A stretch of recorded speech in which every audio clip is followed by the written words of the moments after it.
Professor of Law at the University of Missouri. Frank, thank you so much for joining us here. Let me start with what was said in what Courtney referred to as a smoking gun anyway, which is what the whistleblower complained. To quote him, or her, the President of the United States is using the power of his office to solicit interference from a foreign country in the US 2020 election. Now, having read the transcript, would you agree with that? It certainly appears to be true, yes. And the troublesome thing here is that Mr. Trump is either expressly or impliedly saying to the president of Ukraine, I'm the president of the United States. We provide lots of aid to you of various kinds, including both financial and military aid and, frankly, diplomatic support. And critically, this is a statement that's being made to the president of a country which sits on the edge of Russia, which has certainly manifested some pretty aggressive tendencies recently, including, frankly, illegally taking over a part of Ukrainian territory. The President of the United States is talking to the President of a country whose very continued existence as an independent state depends, at least in some measure, on continued support by the United States. Frank, and what Mr. Trump...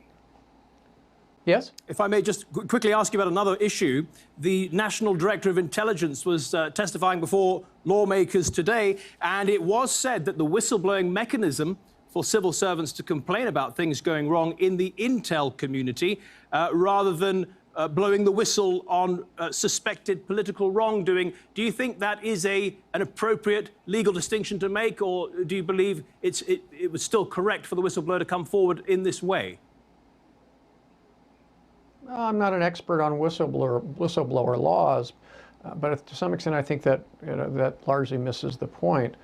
The whistleblower came forward and exposed something which plainly ought to be of concern to any American. Frankly, it ought to be concern to anybody else living around the world. If the President of the United States is willing to leverage the various kinds of power of the United States to essentially induce, coerce, blackmail other countries into helping him out privately in his own political ambitions, that is desperately wrong. It's not only desperately wrong, but it constitutes an abuse of power. And under the precedent governing what constitutes an impeachment.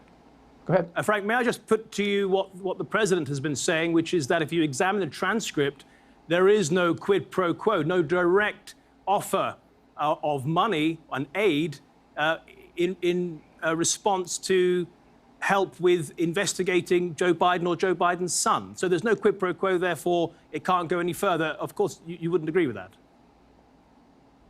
No, of course not. I mean, first of all, it wouldn't matter whether there's a quid pro quo or not. Essentially, we have a president of the United States demanding that the president of another country, help him out in his private political ambitions. That's just plainly inappropriate. And in any event, there's certainly proof of quid pro quo. Implicit and indeed hovering on the edge of explicit in that transcript is the declaration to the Ukrainian president, we're not going to help you, or certainly our help depends on your cooperation with us. And moreover, outside of the transcript, there's a lot of circumstantial evidence that arises in the whistleblower complaint, and which I think is going to be added to over coming days, that for example, the United States actually did order, not too long before this conversation, President Trump ordered that security cooperation between the United States and Ukraine cease. That's outrageous. There's been no suggestion about why, what possible legitimate national interest could have been served by that kind of withdrawal of aid.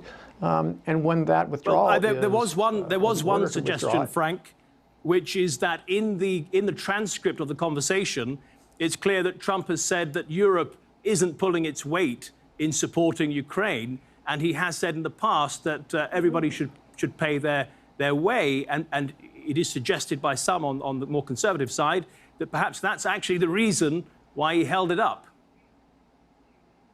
Well, I think that's implausible at best. First of all, empirically, I don't think that's true, although that's a complicated question that you'd have to discuss on another occasion. But I mean, consider the supposed logic of that. Okay, Ukraine, you're in a terribly perilous security situation on the edge of Russia. I don't think Europe is paying its dues or paying its way in supporting you in this terribly perilous situation. So what I'm going to do is I'm simply going to withdraw the United States' support, and you guys just get along as best you can. That's not a legitimate suggestion, even taken on its face. Okay, Frank Bowman in Washington, thank you for your analysis. Appreciate it. Now, let's take a look at